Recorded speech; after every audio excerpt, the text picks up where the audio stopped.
بسم اللہ الرحمن الرحیم۔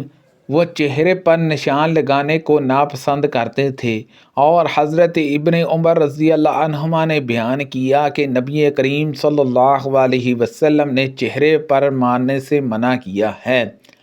عبید اللہ بن موسیٰ کے ساتھ اس حدیث کو قتادہ بن سعید نے بھی روایت کیا۔ کہا ہم کو عمرو بن محمد عنقزی نے خبر دی، انہوں نے حنظلہ سے۔ نبی کریم صلی اللہ علیہ وسلم نے فرمایا، آج عید الاضحیٰ کے دن کی ابتدا ہم نماز عید سے کریں گے، پھر واپس آ کر قربانی کریں گے۔ جو اس طرح کرے گا وہ ہماری سنت کے مطابق کرے گا، لیکن جو شخص نماز عید سے پہلے ذبح کرے گا تو اس کی حیثیت صرف گوشت کی ہوگی جو اس نے اپنے گھر والوں کے لیے تیار کر لیا ہے، قربانی و قطن بھی نہیں۔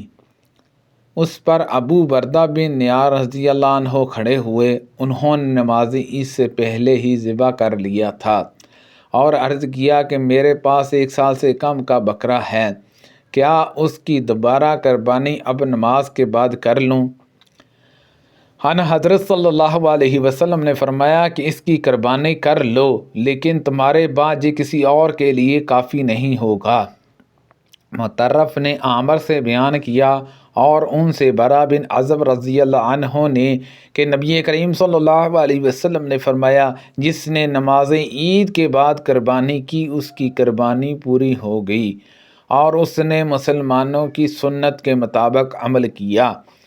نبی کریم صلی اللہ علیہ وسلم نے اپنے صحابہ میں قربانی کے جانور تقسیم کیے۔ حضرت عقبہ رضی اللہ عنہ کے حصے میں 1 سال سے کم کا بکرے کا بچہ آیا۔ انہوں نے بیان کیا کہ اس پر میں نے عرض کیا، یا رسول اللہ صلی اللہ علیہ وسلم، میرے حصے میں تو 1 سال سے کم کا بچہ آیا ہے۔ ان حضرت صلی اللہ علیہ وسلم نے فرمایا کہ تم اسی کی قربانی کر لو۔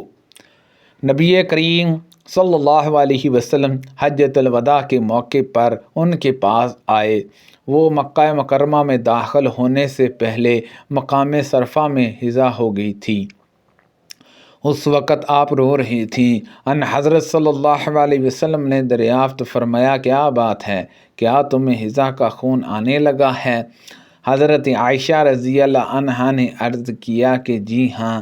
آپ نے فرمایا کہ جی تو اللہ تعالیٰ نے حضرت آدم علیہ السلام کی بیٹیوں کے مقدر میں لکھ دیا ہے، تم حاجیوں کی طرح تمام اعمال حج ادا کر لو، پس بیت اللہ کا طواف نہ کرنا۔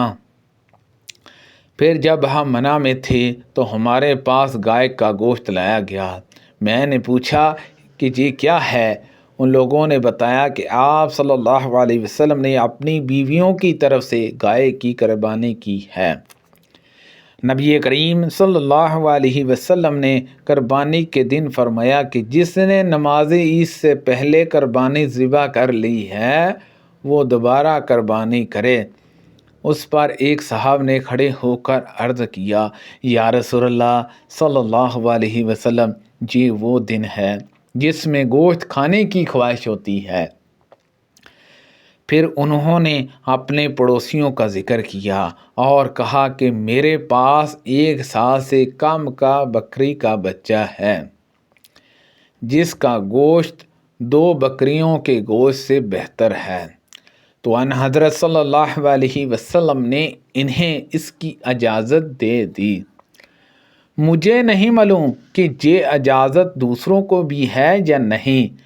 پھر ان حضرت صلی اللہ علیہ وسلم 2 مونڈوں کی طرف مڑے اور انہیں ذبح کیا۔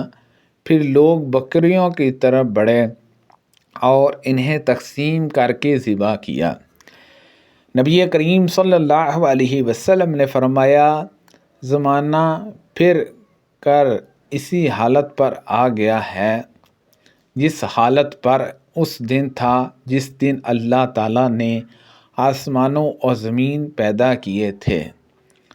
سال 12 مہینے کا ہوتا ہے، ان میں 4 حرمت کے مہینے ہیں، 3 پہ در پہ، ذی القعدہ، ذی الحج اور محرم، اور ایک مظہر کا جب جو جمادی الآخر اور شعبان کے درمیان میں پڑتا ہے۔ پھر آپ نے دریافت فرمایا یہ کون سا مہینہ ہے؟ ہم نے عرض کیا اللہ اور اس کے رسول صلی اللہ علیہ وسلم زیادہ جانتے ہیں۔ آپ خاموش ہو گئے۔ ہم نے سمجھا کہ شاید ان حضرت صلی اللہ علیہ وسلم اس کا کوئی اور نام رکھیں گے، لیکن آپ نے فرمایا کیا یہ ذوالحج نہیں ہے؟ ہم نے عرض کیا یہ ذوالحج ہی ہے۔ پھر فرمایا یہ کون سا شہر ہے؟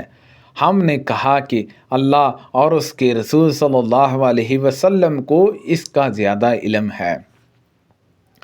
پھر ان حضرت صلی اللہ علیہ وسلم خاموش ہو گئے اور ہم نے سمجھا کہ شاید اب اس کا کوئی اور نام رکھیں گے، لیکن آپ نے فرمایا کیا یہ بلدہ مکہ مکرمہ نہیں ہے؟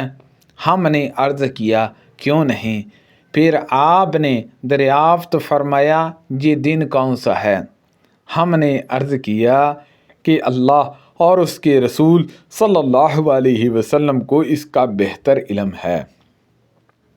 ان حضرت صلی اللہ علیہ وسلم خاموش ہو گئے اور ہم نے سمجھا کہ آپ اس کا کوئی اور نام تجویز کریں گے، لیکن آپ نے فرمایا کہ یہ قربانی کا دن یوم النحر نہیں ہے۔ ہم نے عرض کیا کیوں نہیں؟ پھر آپ نے فرمایا پس تمہارا خون تمہارا اموال۔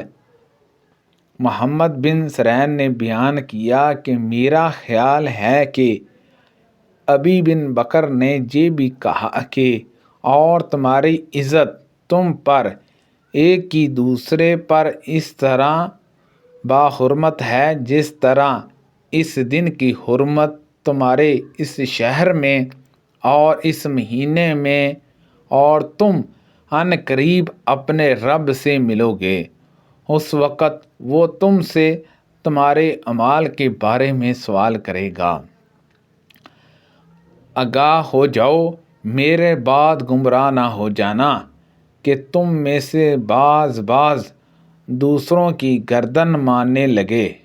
ہاں جو جہاں موجود ہے وہ میرا یہ پیغام غیر موجودہ لوگوں کو پہنچا دے۔ ممکن ہے کہ بعض وہ جنہیں یہ پیغام پہنچایا جائے، بعض ان سے زیادہ اسے محفوظ کرنے والے ہوں۔ جو اسے سن رہے ہیں اس پر محمد بن سرین کہا کرتے تھے کہ نبی کریم صلی اللہ علیہ وسلم نے سچ فرمایا۔ پھر ان حضرت صلی اللہ علیہ وسلم نے فرمایا کہ آگاہ ہو جاؤ، کیا میں نے اس کا پیغام تم کو پہنچا دیا ہے؟ آگاہ ہو جاؤ، کیا میں نے پہنچا دیا ہے؟ عبداللہ بن عمر رضی اللہ عنہما قربان گاہ میں نحر کیا کرتے تھے، اور عبید اللہ نے بیان کیا کہ مراد وہ جگہ ہے جہاں نبی کریم صلی اللہ علیہ وسلم قربانی کرتے تھے۔ نبی کریم صلی اللہ علیہ وسلم نے اپنے صحابہ میں تقسیم کرنے کے لیے آپ کو کچھ قربانی کی بکریاں دیں۔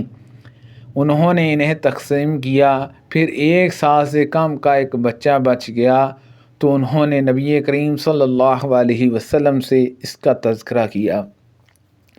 ان حضرت صلی اللہ علیہ وسلم نے فرمایا کہ اس کی قربانی تم کر لو۔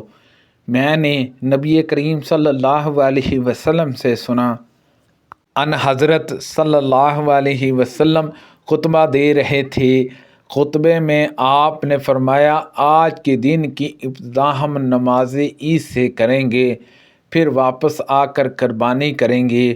جو شخص اس طرح کرے گا وہ ہماری سنت کو پالے گا، لیکن جس نے عید کی نماز سے پہلے جانور ذبح کر لیا تو وہ ایسا گوشت ہے جسے اس نے اپنے گھر والوں کے کھانے کے لیے تیار کیا ہے، وہ قربانی کسی درجے میں بھی نہیں۔ حضرت ابو بردہ رضی اللہ عنہ نے عرض کیا یا رسول اللہ صلی اللہ علیہ وسلم، میں نے تو عید کی نماز سے پہلے قربانی کر لی ہے۔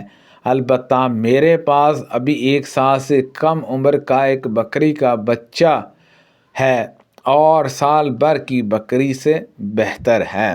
ان حضرت صلی اللہ علیہ وسلم نے فرمایا کہ تم اسی کی قربانی اس کے بدلے میں کرو، لیکن تمہارے بعد یہ کسی کے لیے جائز نہ ہوگا۔ سبحان اللہ عز و جل۔ اللہ پاک سے دعا ہے کہ اللہ پاک ان حدیثوں پر عمل کرنے کی توفیق عطا فرمائے۔ کو پڑھنے میں غلطی کوتاہی ہو گئی ہو تو اللہ پاک معاف فرمائے۔ اللہ پاک ہم سب کو صحت و تندرستی عطا فرمائے۔ صدقہ جاریہ سے زیادہ لوگوں تک شیئر کیجیے۔ آمین بجاہ النبی الامین صلی اللہ علیہ وسلم۔